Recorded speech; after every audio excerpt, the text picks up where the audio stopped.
Uh-oh, it looks like we piqued your interest in the Hideout. First of all, let me tell you what the Hideout is not. The Hideout is not for hustlers, for grinders, or for people who are looking for a shortcut to what the world calls success. The Hideout is about growing as men, creating lifelong friendships, and having the time of our lives. Are you ready to tap in to the endless source that will take you from success to significance? The Hideout is 2.5 days of hiking, biking, and doing the little things that it takes to create lifelong friendships. I find that joy is nothing more than falling in love with your current circumstances and allowing magic to happen. And that's when we see growth in every area of your life. Have you accomplished your goals professionally and financially, and you still thirst for something more? Has success in these areas come at the expense of far more valuable things, like your family, your children, and your relationships? Alignment in business, strategic partnerships, and joint ventures all come from true relationships. The Hideout is designed to get to know people before you'll ever meet them. This is not your typical mastermind. The Hideout is focused on the one thing that will fuel everything: joy. And when joy is overflowing in your life, you'll find growth in your marriage, your relationships, and oh yeah, your business.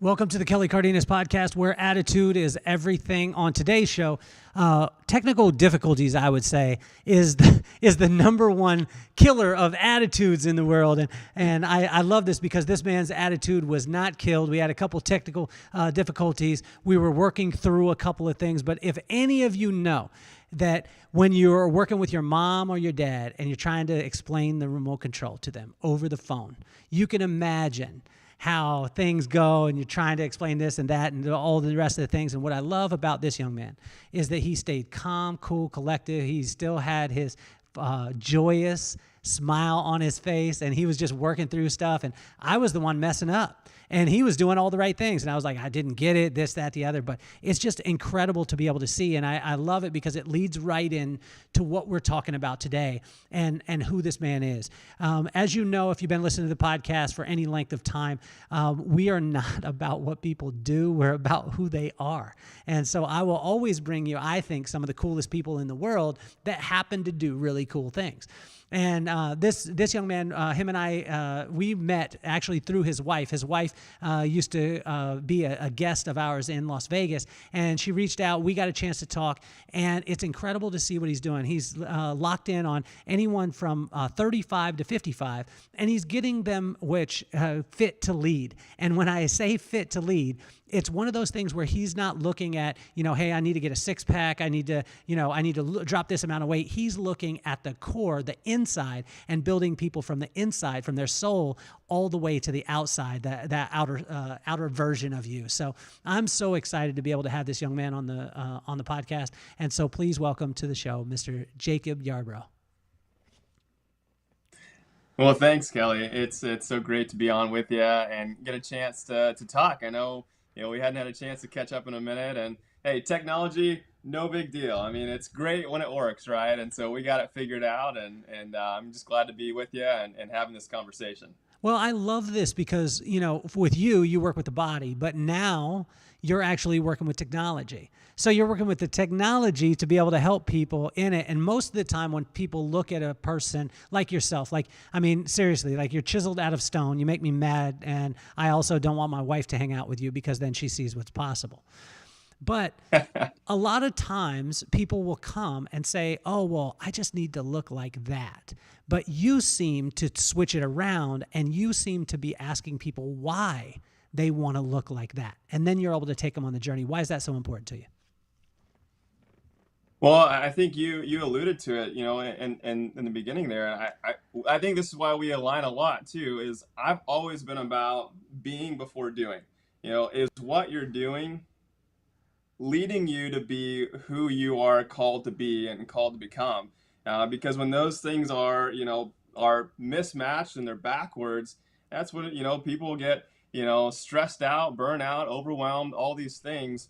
And, the body takes the effect. I feel like what we've seen is the body is really the outer representation of what's going on in the soul of a person, the spirit of a person.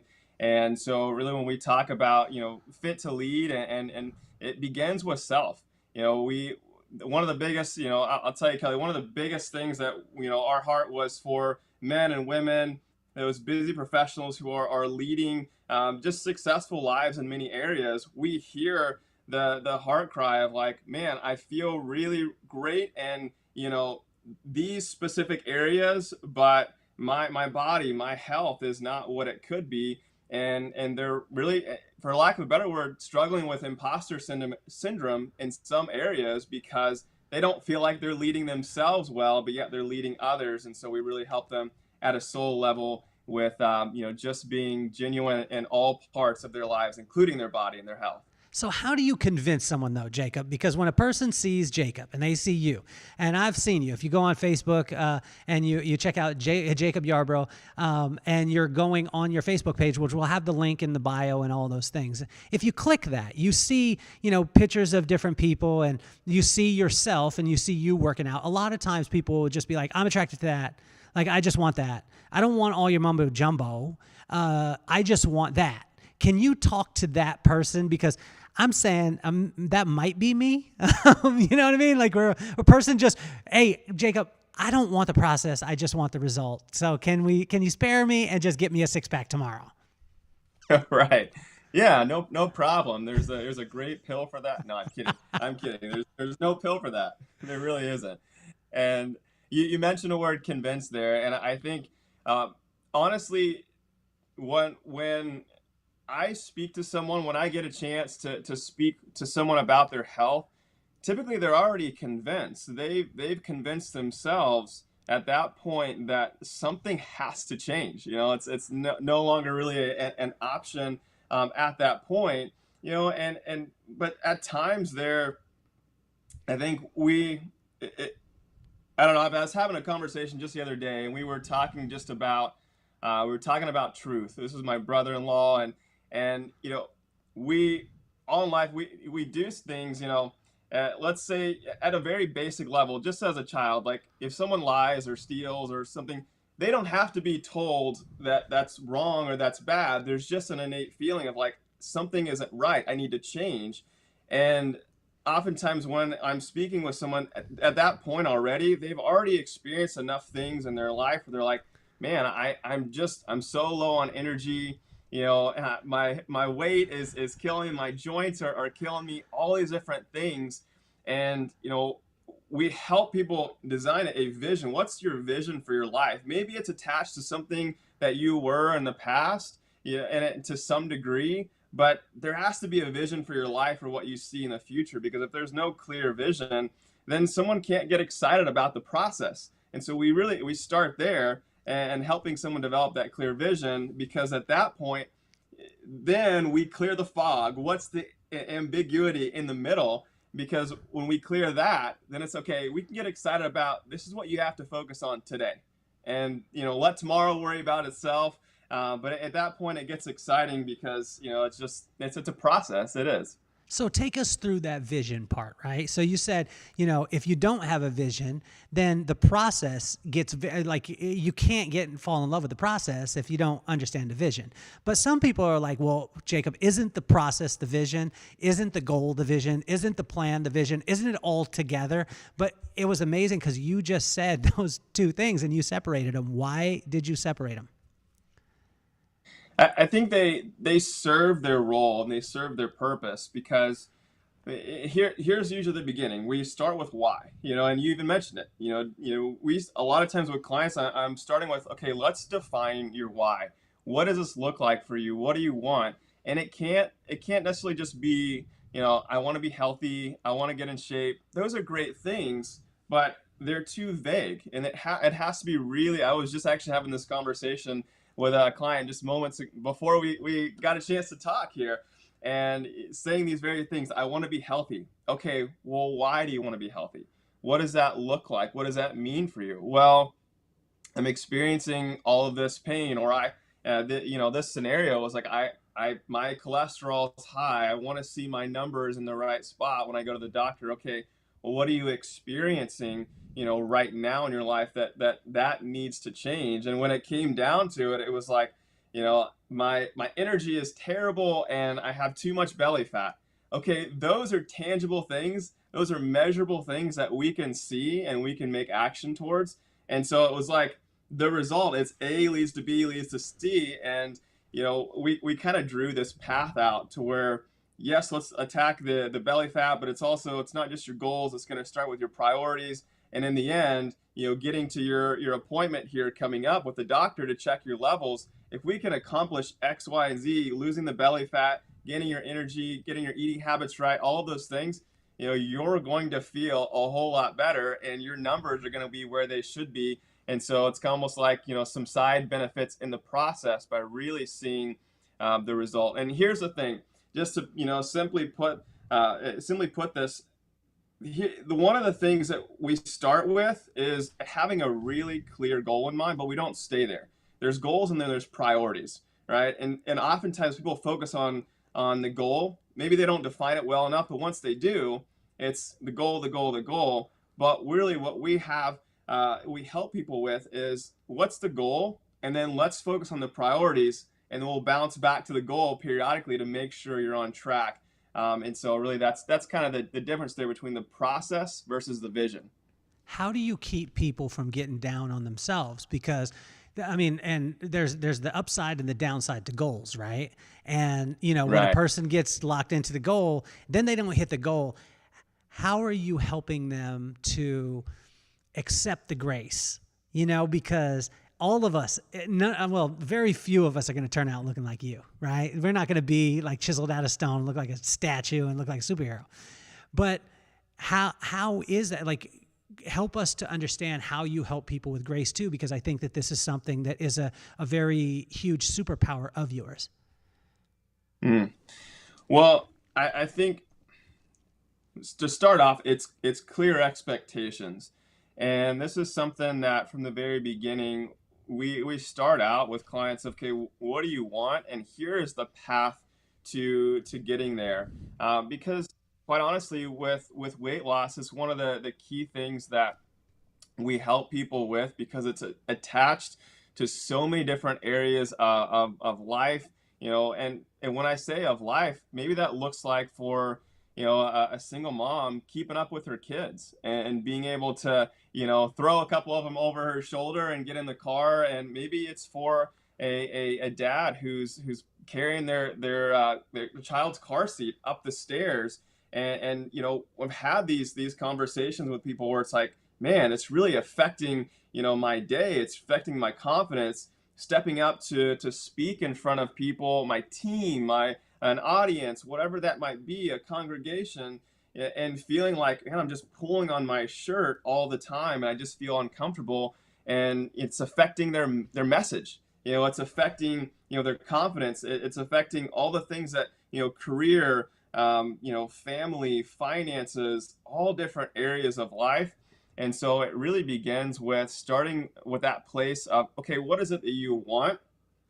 But then man, Kelly, I got to tell you, there's so many myths, and we live in the information age, right? Where it's like, do this diet, don't do that diet, eat this food, don't eat that food, and people are so inundated with information. They're tired and frustrated and confused by all the things they feel like they have to do to lose the weight. And honestly, they just want this picture, this result. If you want to be chiseled, you absolutely can. I believe anybody really can be chiseled. It depends on someone's desire and their commitment level. There is a path to getting there, because I have folks that are, they're busy professionals. They're nurses, they're senior pastors. They want to have abs. They want to be beach ready at any point in time. And that's okay. I have others that, they're in similar fields and they're like, man, I just want to lose the 20, 30 pounds. I'm not really concerned about abs. I just want to, really be able to play ball with my kids and last through those couple hours, and be able to survive. So it's really, it's not so much of the end goal as it is like somebody's commitment level to getting there. Once that's dialed in, I mean, game on. We can get them through that process. But you said it there, in the beginning, is how does someone not get discouraged? Setting those proper expectations, because honestly, it's the stories, right? The stories along the way that we tell ourselves that, oh man, I'm a week in, I'm 2 weeks in, I'm 3 weeks in, why haven't I seen results? And that's when I get to sit with someone. I'm like, just yesterday, this just happened. I'm like, directing their attention from this number to, hey, look at this, and this that you just accomplished.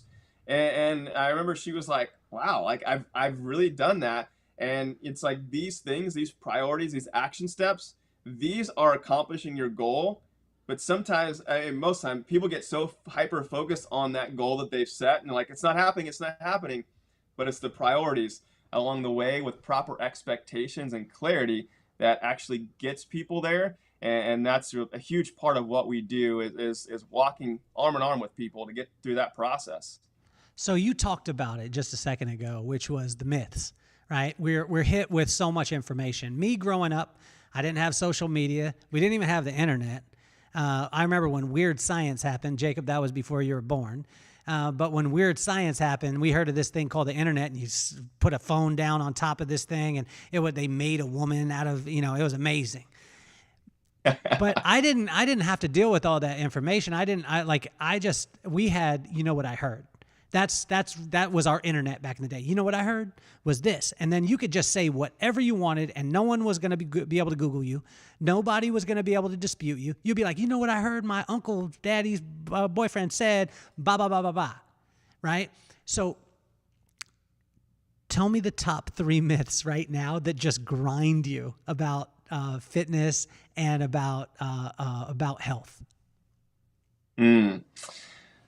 Number 1, I would say, is you're eating too much. Number 2 would be carbs are bad. And number 3 would be you need to do lots and lots of cardio, or you're not doing enough. You're not doing enough effort to actually lose the weight and get to your goal.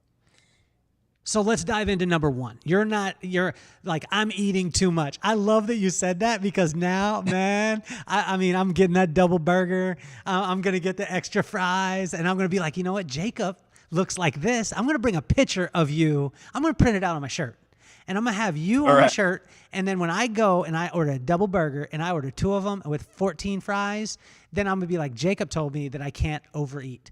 So talk to us about that first one. Let's go into the first one, then we'll go into the second and third one.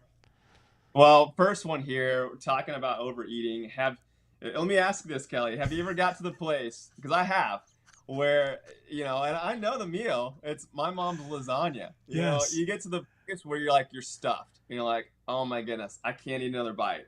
Like, have you ever been to that place? Oh man, I tell you, if you want, every night, Monday through Sunday, multiple times each day.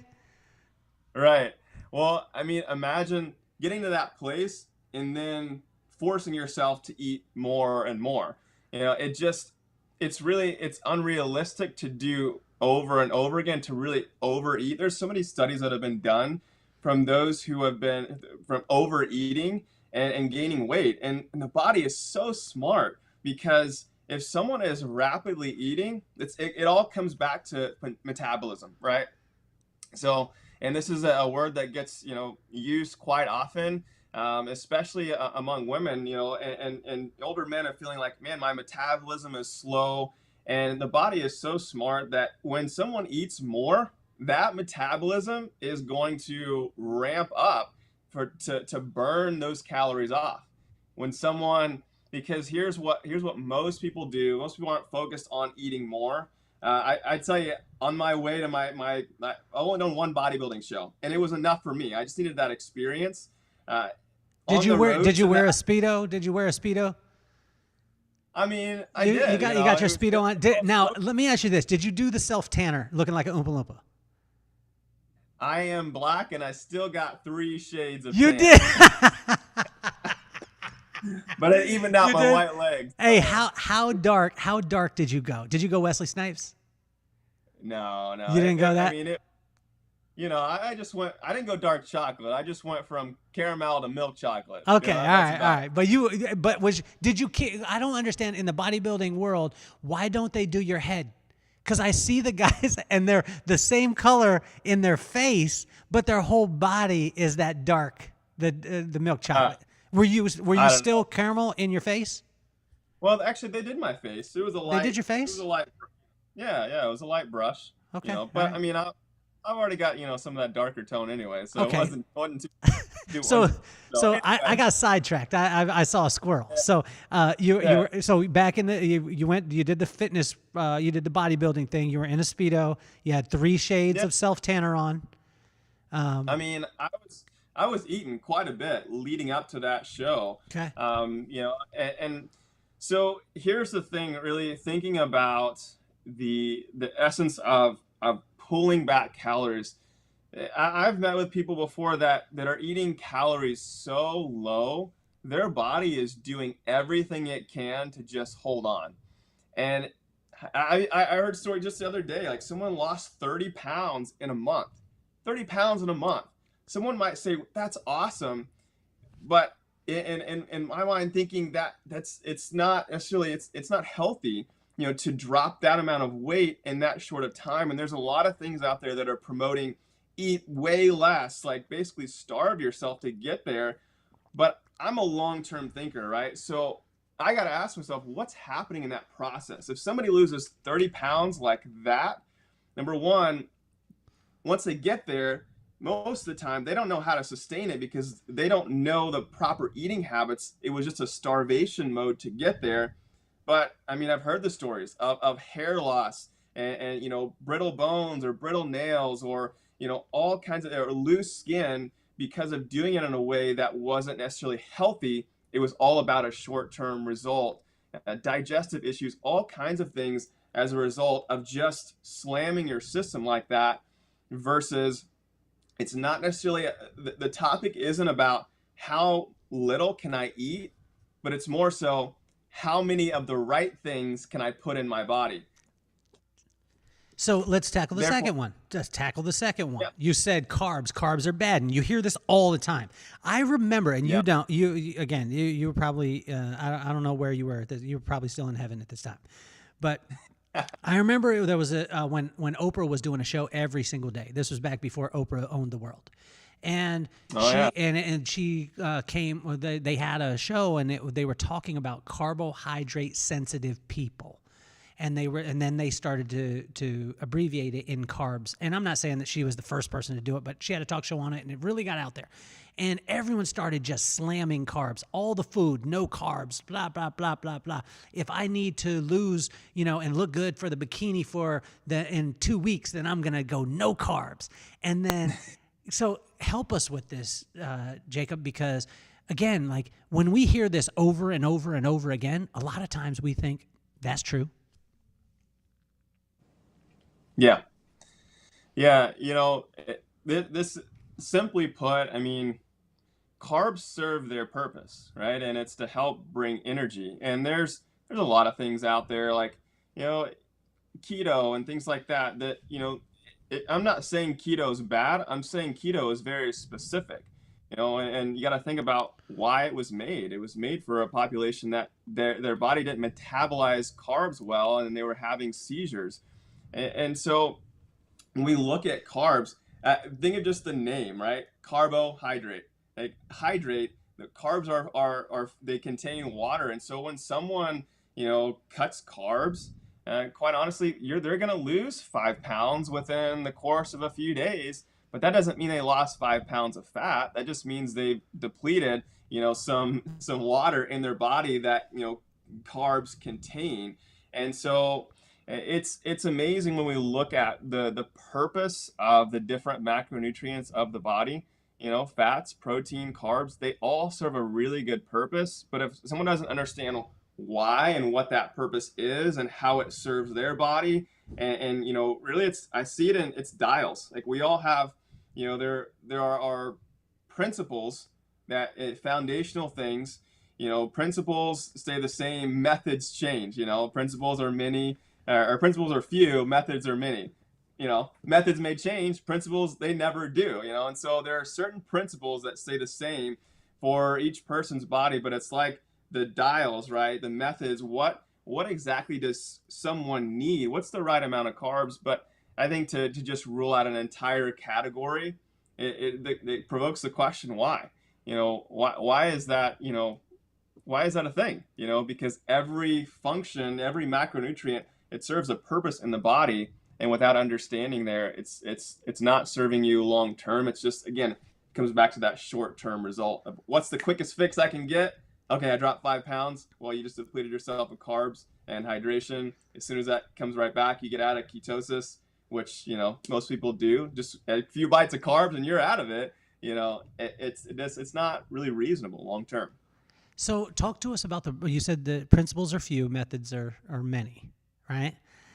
Can you talk to us a little bit about these things? And then just a side question again, like I'm fascinated by this stuff. I'm fascinated by masters. That's why I have masters on the podcast, because I don't have to be good at this stuff, right? And listening to this, it makes sense when you said that, there's not like as far as overeating.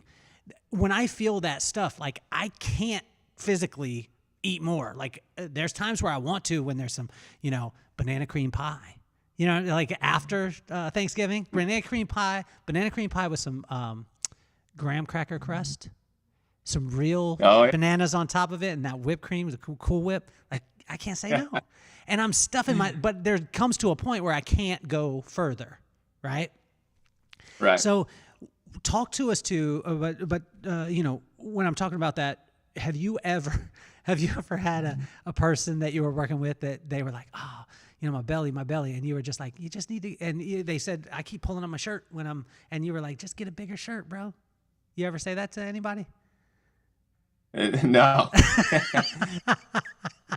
I usually don't. I just want to see if I could catch you. A little counterproductive. Okay, all right. Okay, so help us with this the principles and methods part, because this is massive in our day today. Yeah. I mean, we have to think about long term and really what we do. And number one, at Fit to Lead, it has to be effective. Any program that any program that a client begins, it has to be effective. It has to be specific to them, but yet I think there are a lot of things out there that, can be quote unquote effective and that can be very, I guess, subjective, to the result. But then the next question I ask is, and one thing that we really, we hold to is that long-term result is it has to be enjoyable. I mean, if you can't do the thing that got you to your goal and you can't continue to do that, 3 months down the road, 6 months, 12 months, 3 years. I mean, I really, for me, I live by this principle that you shouldn't make a change in your diet that you're not willing to maintain long term. So right then and there, it nixes all of these quick fix diets where it's like, okay, eating all these, quote unquote sugar-free foods, low calorie, really, really low deficit diets that just cause long-term damage because you can't sustain that. You can't, and whether that's in terms of, your own psychological benefit and cravings and all those things, or even, I would say even more importantly is the ultimate health of your body and your brain and all of those things. It has to be enjoyable, and therefore it cuts out all the quick fix ideas along the way. So help us too, Jacob, because where does this type of thought process come from with you? Because what I see and what I love about you is that it's consistent, right? And this was a thing that when we talked, when myself, you and your wife talked, when we were talking long term, right? And you seem to always be focused on the long term. That's a tough thing in today's world because there's shiny stuff. There's ways to be able to amplify. There's ways to be able to cut corners. Where did you learn this, and how can someone develop that discipline and understand how important that is? I learned it through experience, to be quite honest. It's, I think about it, it's not everyone has time to do it right the first time, but everyone has time to do it right the second time. And I walk through, I remember to 26, it's just it being a milestone for, a lot of people where, things and hormones change, bodies change, around that mile marker. And I remember jumping into, headstrong, saying, I'm doing this. I'm getting back in shape. I'm getting healthy. And my wife and I, we made a commitment to each other. Say we've been married just a few years at that point, and we've always been long-term thinkers. So we said we don't have kids yet at the time, and we're like, we want to be healthy for one another. We want to be healthy for our future family. So we're doing it, and we didn't look back. And quite honestly, you've made a decision when you don't have to keep making that decision over and over again. And we made that decision, we moved forward, but really I had some principles that were just kind of, I learned, in grade school with, with high school sports and things like that, that didn't really apply to my day-to-day, being a pastor at the time. I wasn't training for football. I wasn't on the field. And so a lot of the things that I did in high school as a teenager, they didn't apply to my world as an adult. And I think that's a huge hang up for a lot of people, and why we have the heart to serve those who, are in this age group, because they're called in so many ways to many people, but they're hung up and they're held back by their health, and they only know what they know. And I only knew what I knew at that time, and it caused me pain. Honestly, I remember I had just terrible joint pain. It hurt to write, to sign my name. It hurt to text. I could squat, 300 plus pounds in the gym, no problem, but I couldn't stand 15 minutes through church without having to sit down because my knees were so bad. And I never had knee problems before up until that point. I hear people say a lot of times, I've got bad knees. Well, maybe not. Maybe it's just the things that are happening on an ongoing basis that are putting you in a really bad spot. I had terrible digestive issues, really bad heartburn, things that were, I had just hit the ground running with weightlifting and just eating all kinds of things. And I just didn't know what I was doing at that time, because I was only going off of, grade school knowledge. I tell you what, Kelly, it got to a point where I was in and out of ERs trying to figure out, why can't I breathe? I was in the middle, it got to a certain point, I was in the middle of a workout, and I was like, I can't even breathe. Like, I feel like just shortness of breath and all of these things. And I remember honestly crying out to God in that moment, saying, heal me, take this away, help me with whatever is going on. And I remember he healed me from that instantly. In that moment of the shortness of breath, everything else was a process. Everything else I had to learn my way out of. And there, I don't know, I can't explain it. There are healings that happen instantly, and there are healings that are progressive. That thing was instantly. I could breathe. I can open up my lungs again. Everything else, the digestion, the joint pain, just the body fat, all of those things. It was a process of learning and growing and developing. The better I got at that, the better person I was able to be, to the better husband to my wife, the better pastor to the youth students at the time, the better just in all areas of life. As I grew and got better, the areas of my life grew, and I said, man, there are so many people out here. My wife and I both are like, there's so many people out here that are struggling, and they're just inundated with misinformation. How can we reach them and help them be who they're called to be, and not be held back by all this baggage, literal and figuratively speaking. So when you're Jacob, when you're looking at it too, like a master like yourself, and that's what I love about the podcast, is because I get to have masters at their craft, and then I don't have to be good at anything. I just have really cool friends who are really super intelligent, and then I don't have to do anything at all, And when you're a master, things slow down and you can see things that other people can't see, right? And so when I'm saying this, having experience in the professional beauty industry for 29 years, there was things that I could see because I had been through it so many times and I could see it so clear. The person would sit down, and I remember one time I got stumped. Not to say that I didn't get stumped a lot, but this one time in particular, lady sits down. Her hair is falling out like a ton. I go through the whole thing of hereditary, go through all the stuff, and I can't find anything.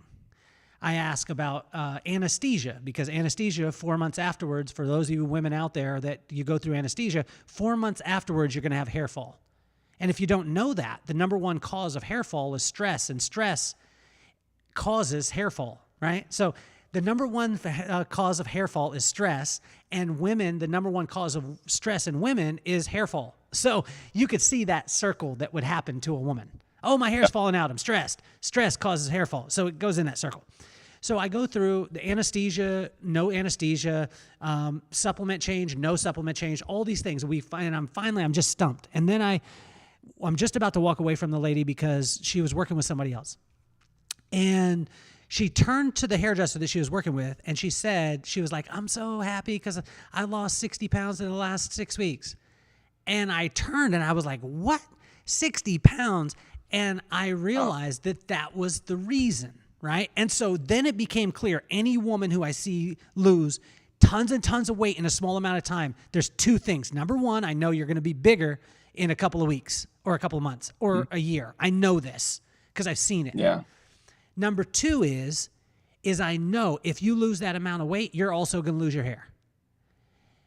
So talk to us. The reason why I say this is because I want to hear this in your perspective. What are some of the things that you see from a mile away, Jacob, that most of the population, myself included, we're not seeing, but it's such a simple fix. It's not easy, but it's a simple fix from your side because you're seeing it from a master's view.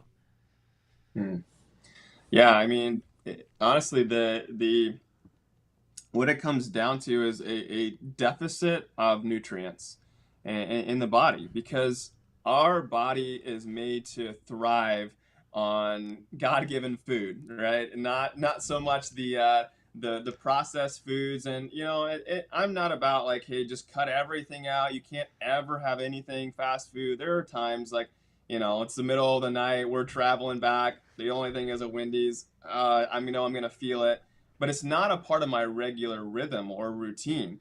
And a simple tip here is, you walk into a grocery store, there are clearly marketable tactics in that grocery store. Walking out, those powdered donuts are going to be right there on the end cap, or all the gum and candy as you're, there's so many things that, are marketed to us. And I ride the perimeter, all the natural foods, right there around the perimeter, versus all of the processed foods in the middle, because and I think this is fascinating to me, the way the body works, the way it's designed to really protect itself from harm.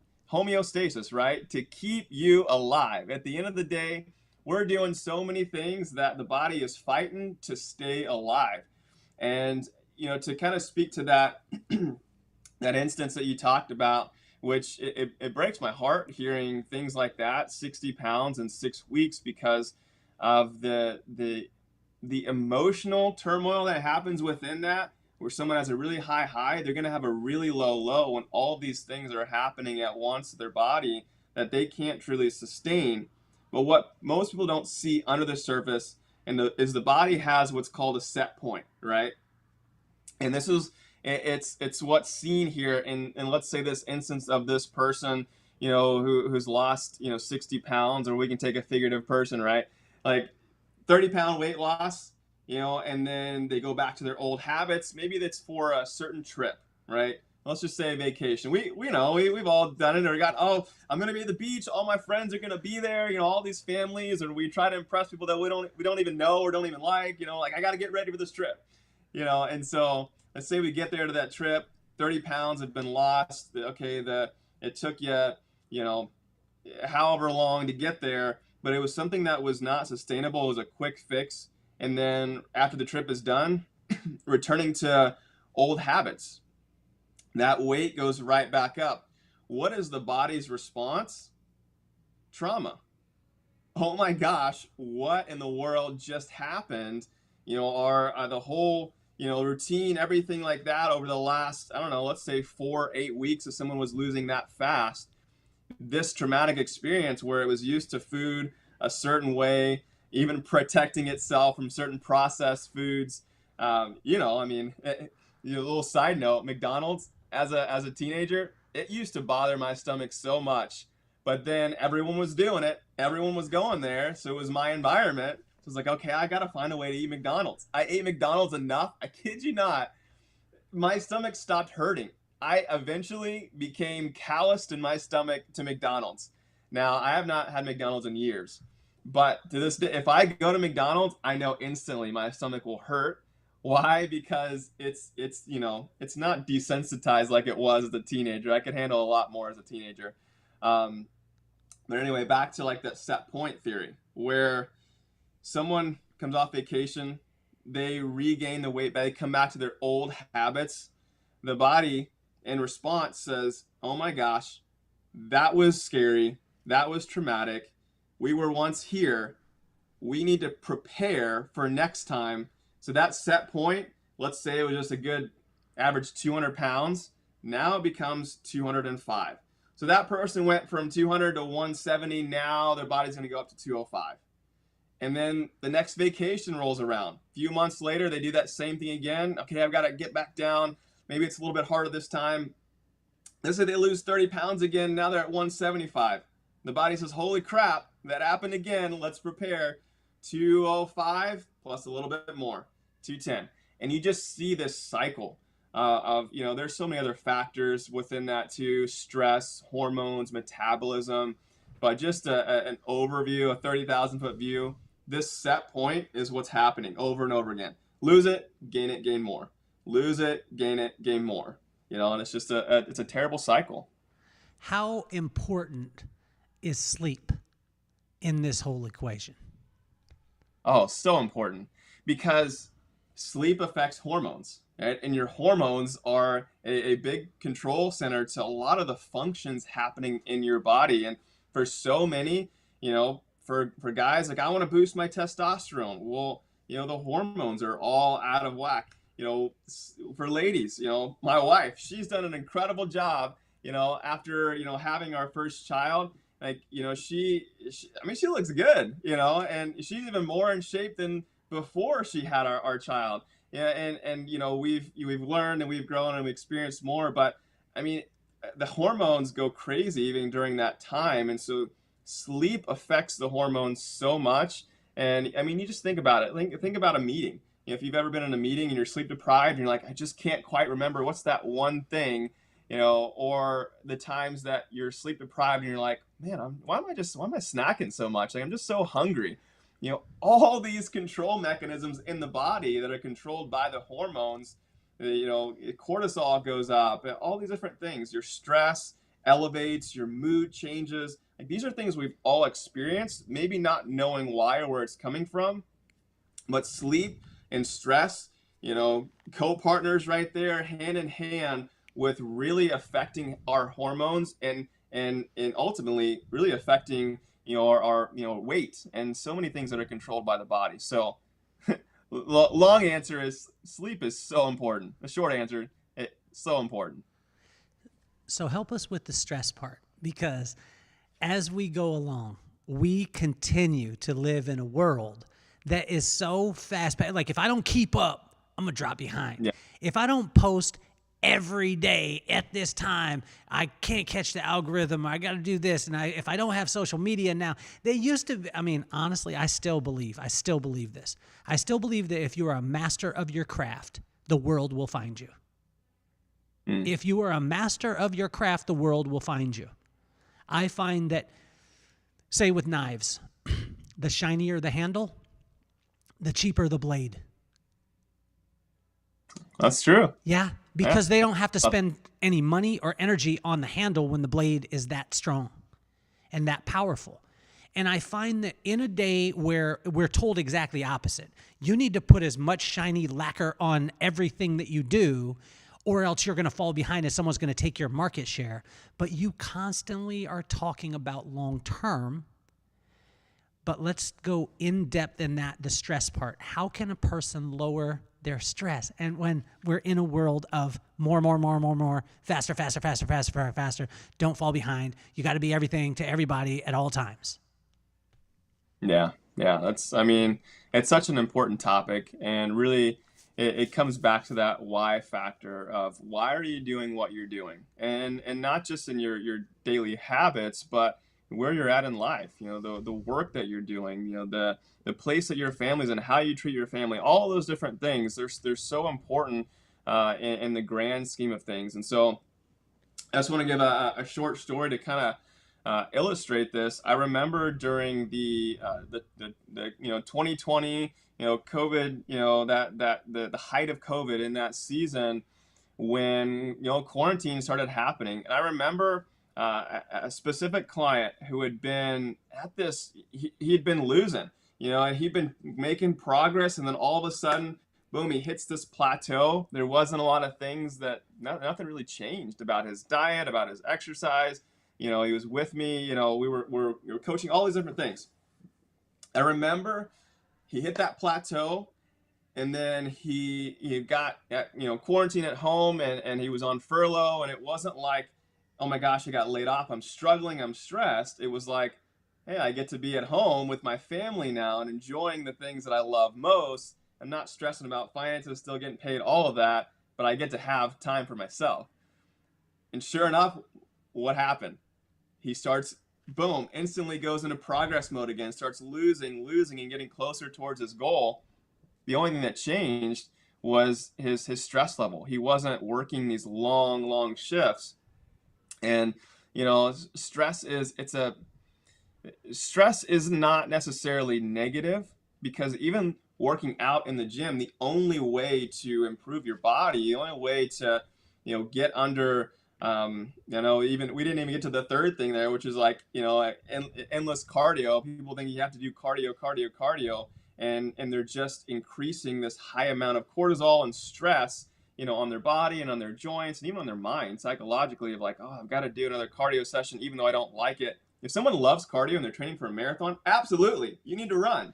But if not, if it's just to get in shape, it doesn't make quite as much sense. And so there's good stress and, there's bad stress. And, honestly, bad stress is when, something negative happens, or it could be just the point of like, you push yourself beyond what is possible. If someone is bench pressing, and they're repping out, they're doing great, they've got a good pump and they're getting results, that's good stress.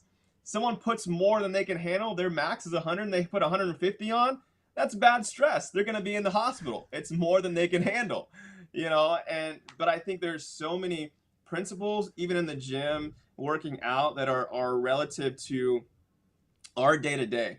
And even to the point of self-talk, it's easy for me to identify the way someone talks to themselves when they step up to a bar and they're getting ready to lift, how they speak to themselves on an ongoing basis with their home life, their finances, different situations. If they're negatively saying, you can't do this, like, oh, I'm gonna fail, this is gonna be terrible, it's gonna be so painful. It's usually indicative of how they talk to themselves all day long, throughout that process. And so anyway, I could go on about stress. I think it's something that we as humans, we as leaders, just business owners, we learn through, what is our limit, but also learning how to expand your capacity. Because I see it as this meter, right? There's being complacent, and then there's going, it's kind of like a car, right? You can't redline forever. You can redline for a little bit, and it'll expand your capacity to what you can do, but you can't stay there. Just like a sprinter can't sprint a marathon. You can only say that you'll be pushed, but you gotta come back to the stretch zone and stay in the stretch zone and be uncomfortable and grow and pursue personal growth and development but you can't push to the point where you're so stressed out that you're about to break and blow the engine. And I think too many people live their lives that way, where they stay in the stress zone. And quite honestly, I feel like a big component of that is fear and anxiety. People, they feel like they have to do so many things. They fear the worst. They're so anxious, and so many reasons to stay there, that it's just like, man, if you don't have enough time in the day to do all the things, maybe you weren't meant to do all the things, you know? So help us too, because you said you didn't get in number three. Cardio is one of the biggest things, especially when the pandemic happened. Every person on the planet got a Peloton. And then people were like, I just did 17,000 rides and I got some high fives on there. And I like Leanne Hainsby. That's the girl, that's the woman that does the training when I get on the Peloton bike. But can you encourage those people out there that are on the Peloton a lot and ain't seeing no damn results? Right, right. Well, I guess, Kelly, the first question I'd ask is, do you like it? You know, is it for you? Like, do you love doing cardio? Because if that's your thing, then, and you find enjoyment out of it, and you know you're relieving stress, like, then that's a great thing. You know, but if your goal isn't necessarily to do cardio all the time, it's just a means to an end, well, then you got to look at the big picture. Like, if it's to lose weight, but yet you're on the cardio machine all the time, I mean, it's not going to be helpful long term. Now, is it needed? Is it necessary? Yes. Cardio, I mean, it's in reference to your heart, getting your cardiovascular system strong. Like, you absolutely need that. But me personally, yeah, I honestly, I like strength training more. And there are days like, I'm squatting, and my heart rate is up in 150s, and I'm heavy squatting and things like that. Not saying everybody needs to heavy squat, but you have to find the sense of enjoyment and fulfillment that is going to work for you long term, that also benefits your body. Because someone can run for, I know marathon runners and they love it. That's their thing. And it benefits them, you know. Are you still with me? I don't know Yeah. if we kind of froze. No, Okay. I'm here. I guess I froze. But I mean, I know cardio runners that are marathon runners, they love it. That's their thing, but then, if someone doesn't love it, I mean, there are so many indicators, as to helping someone long term. That's why HIIT's a popular thing today, high intensity strength training. There's just different methods. It really is about what's the end result. Because long stints of cardio, it tends to be high stress, high cortisol. And then if your goal is to lose weight at the end of the day, you're working against yourself. It's amazing that you say it, and I never heard it that way. As far as because there was times where say Peloton, and I was like, I got to do it every day, and I'm feeling good, and I do the stuff, but I was almost having stressful feelings before I got on the bike, while I'm on the bike. And you're saying that stress is releasing cortisol, which is not a great thing, during that time. So it's amazing to be able to see it at every single turn. Everybody who's listening, you see the long term that Jacob is talking about. So Jacob, when you're working with him, if you're from 35 to 55 and you're in that professional realm and you're a high flyer, Jacob's your guy.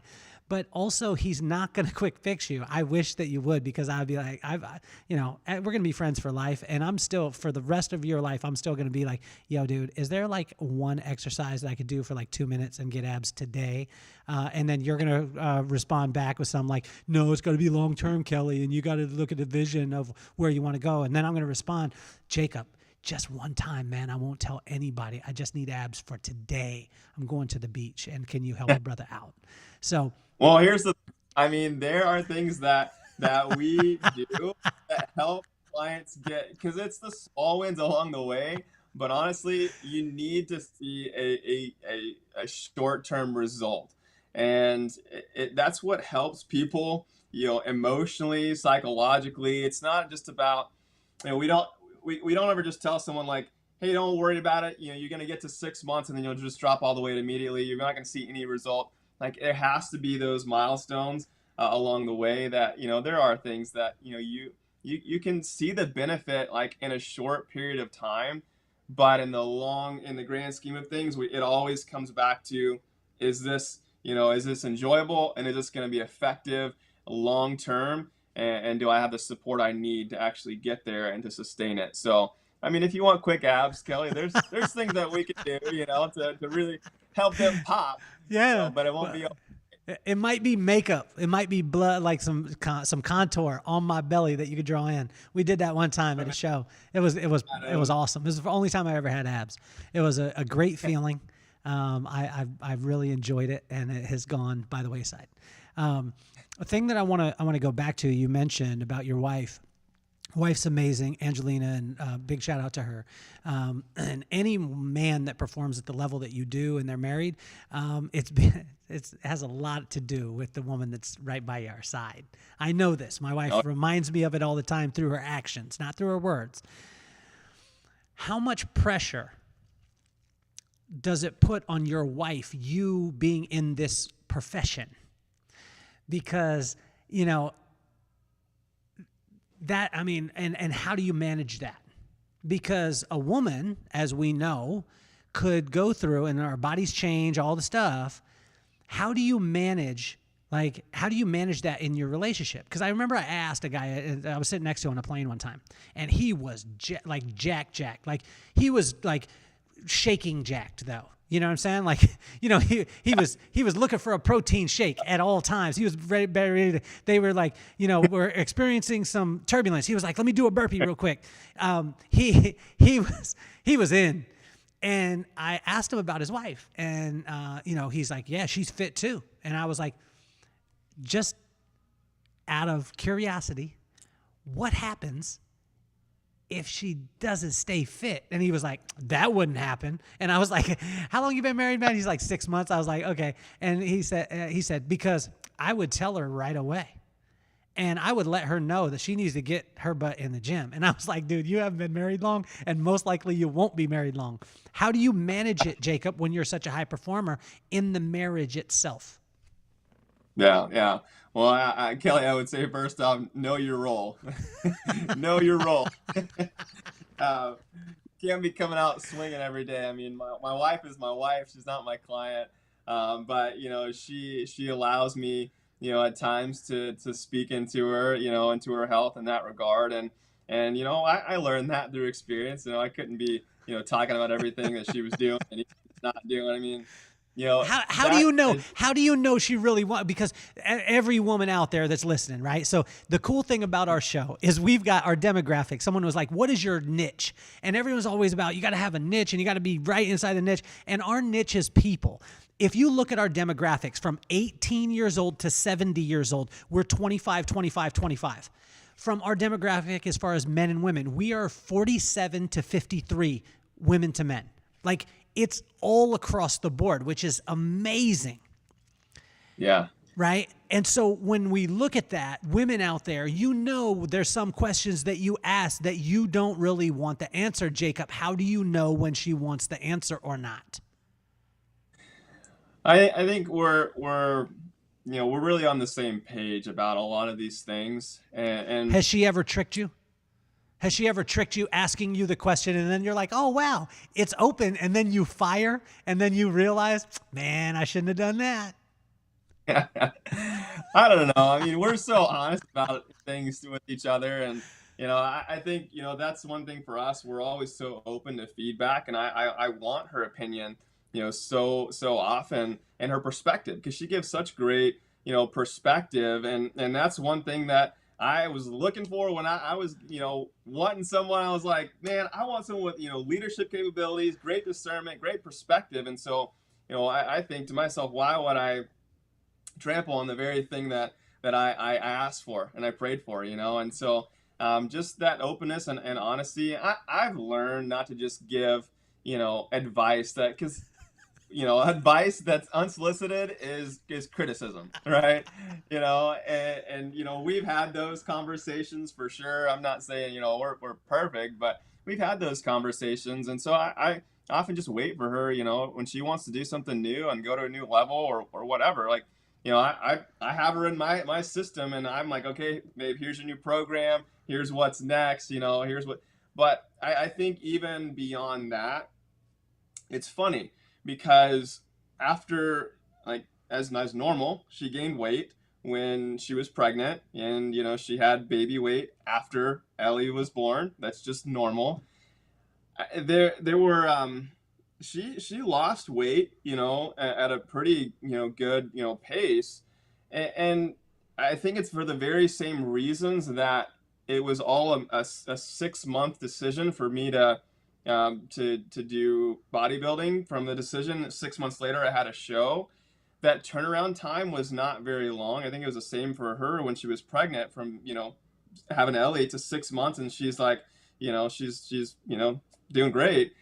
Is the environment, because there was not a whole lot that we don't have to change all of these things that we're doing.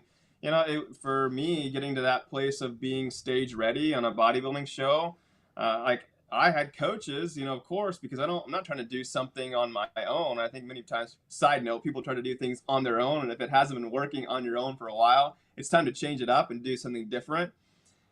But like, it was a matter of we already had solid habits in our home, in our environment. Like, we don't have things that it's just set up right for us. And so people asked her, like, oh my gosh, are you dieting? Like, is your husband putting you on some kind of diet? Like, are you eating? I mean, people even told her, like, you need to eat fast food and like fatten up. Like, you should be you should be bigger right by now. Like, you're breastfeeding, all these things. Like, but it's the mentality of, like, that's for the same reason we could talk about someone who is successful in terms of finances. Like, they have a mindset. You could strip them of all their wealth, and they're going to produce a business or something of some sort that's going to reproduce that. Why? Because you can take stuff, but when someone has a mindset, and a spirit about them, like, you can't change that. And their habits are going to be a result of who they've become. Too many people, and we started here, too many people focus on what they're doing, but who are you becoming? Because out of that is going to flow your entire life, right? Out of the heart, it's going to flow your entire life.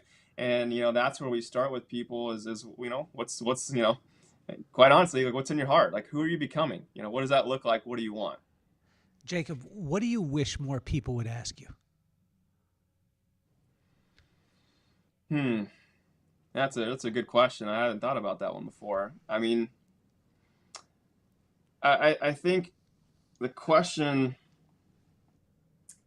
I could really see more people asking is,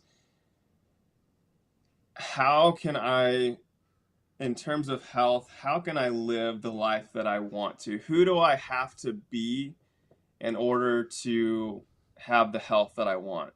Who do I have to become, and why? Because I think a lot of times it's about the how. People are focused on, how do you get there? What do I need to do? But more so, I think the question should be, who do I need to become to live the life that I want to live and have the health that I want to have? So I started the podcast, Jacob, because of my kids, right? And I wanted them to. Now I love this part of it, and I want to be able to make. Now, looking at it, you got me thinking, like, what type of habits and long term can I look at, as opposed to saying, it's January, we got what is it, the New Year's resolutions, right? And everyone out there and some people are like, that isn't me. It's everyone listening. New Year's resolution, I'm going to change. I'm going to go on a cleanse. I'm going to do a cleanse. I'm going to do this, this one or that one or whatever it is. But the habit forming part is, I think, amazing. But I started the podcast because of my kids, and I wanted them to see iconic people like yourself in the world, to see the masters at their craft, to see, anyone out there listening understands why, like, you would be a sought after person to be able to work with and have the opportunity to work with you. Is it's not for everyone, but for that person who it is for, right? Because you can't take on the world, although you probably, it would be nice. But there's going to be people like me that is going to call you at 12 o'clock and be like, yo, like, let's skip all the diet stuff, the working out stuff, and the having a good vision. Just give me abs, bro. You know what I'm saying? And so that wouldn't be your client. But I wanted to show my kids that, the iconic Jacobs of the world aren't superheroes, that they're just people, and that they have phenomenal attitudes, which you've shown all throughout the podcast, and that you have incredible work ethic, which that was the part that you said, like, as long as you have that the vision, and then you have the discipline to engage in that vision, then I could get you there. Otherwise, you're just going to have to get a bigger shirt. That's what I heard, at least.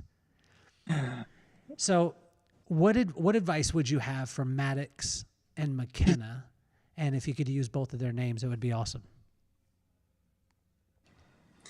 Yeah. And I guess clarify that question there at the end for Maddox and McKenna. Yeah. What advice would you have for those two? Coming from Uncle Jacob now, to be young Uncle Jacob, very young. But coming from Uncle Jacob, what advice would you have for Maddox is 10 years old, about to be 11 next week. McKenna is 13 years old. And McKenna's going into theater. She's a writer, director. She wants to act. Maddox plays every sport that you could possibly think of, and plays Fortnite, plays everything, and just is a joyous guy that loves life and every second of it. But what advice would you have for those two, Maddox and McKenna? Yeah.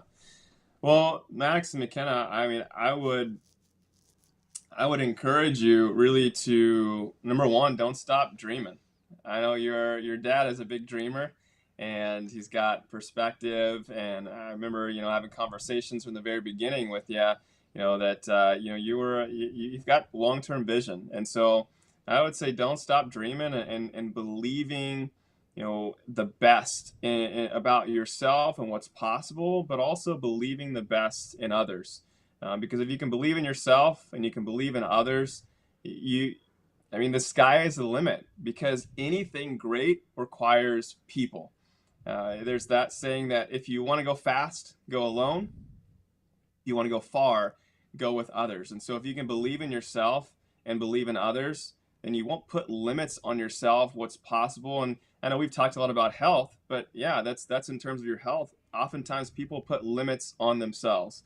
And so take the limits off, keep dreaming, keep praying, keep believing in God and yourself and in others, and you'll go far. Jacob, what type of person is not your client?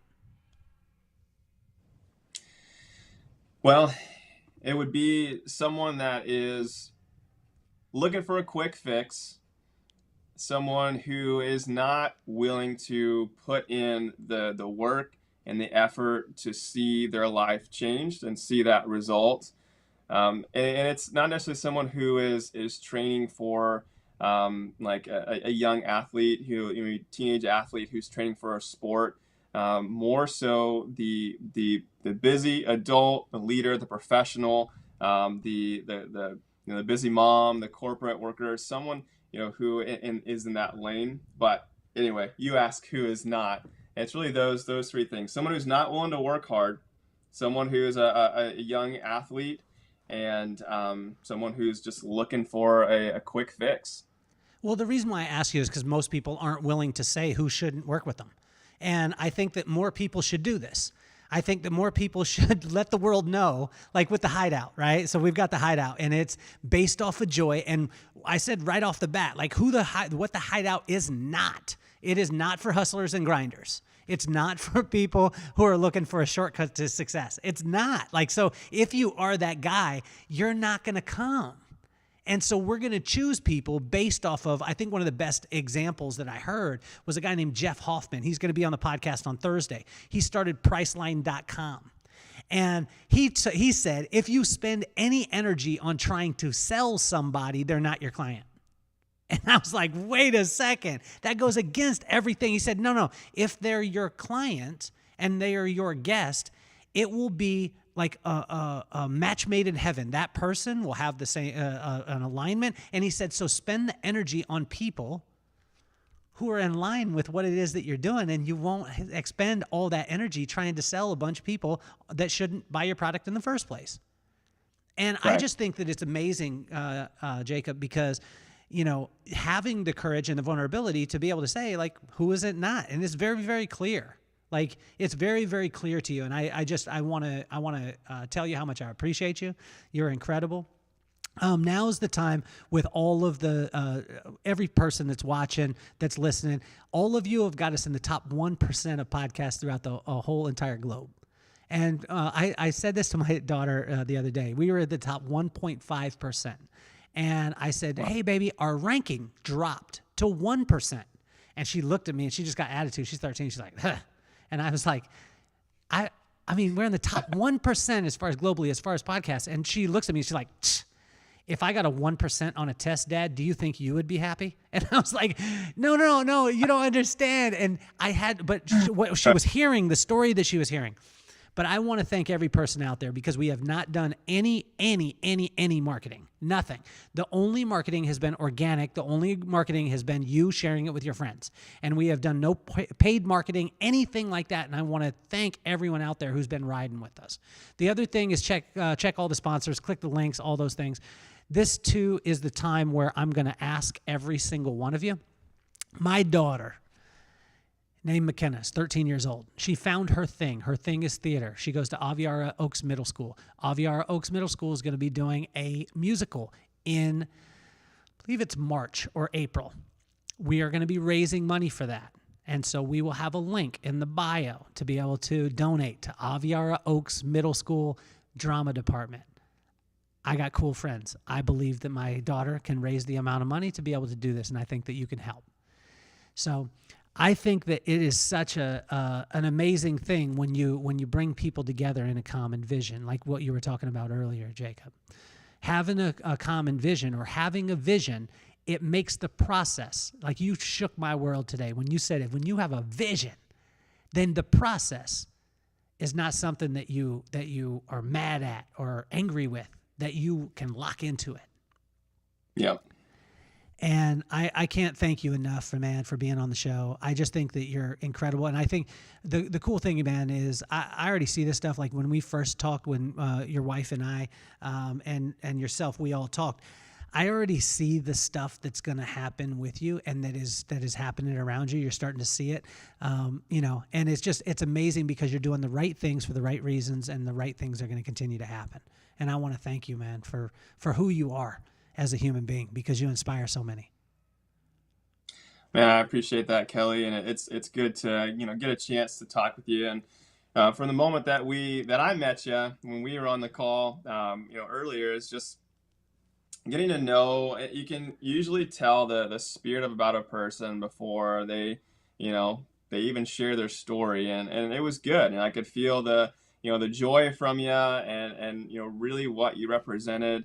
And so I just want to say thank you, man. I appreciate you. I'm encouraged by you, encouraged by your smile, your stories, and really, even throughout the day, like just seeing your Facebook posts of just, the genuine moments of you've shared, like being on the beach and what God is speaking to you, and just who your heart is, being vulnerable. There's not a lot of people out there that are willing to be vulnerable with who they are, and it takes courage. And I see you as a guy of courage and of honor. And so, man, it's a pleasure being on here. Thanks for having me, and I appreciate you so much. Well, I appreciate you. Everyone out there, I want to put a challenge out to you. Two challenges, 3 challenges. Number 1, I want you to donate to McKenna's musical. I want you to do that. That's the number 1. I got to make sure that my girl is taken care of. Number 2, I want you to share this episode with somebody who is struggling with a diet fad or a high-low, and they're constantly just in that because they need to hear what Jacob has to say. And if they are the person that is willing to go towards a vision, a long-term, and has the discipline to be able to move there, they need to work with them. Okay, so share that. The third one is, and I've never asked this before, I want each and every person out there listening to text or to call someone or send them a snail mail, whatever it is, and encourage them. Don't tell them all the things that they used to do that was horrible and now they're not doing. That's not a compliment. Encourage them, because we as human beings, this is something that we all lack. It's something that we need more. And it's something that we call in our men's group speaking life. Speak life into someone today.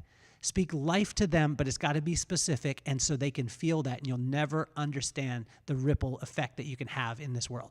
So, Jacob, you're an incredible man. I can't wait to have you on again. More and more and more and more. You are officially off the hot seat.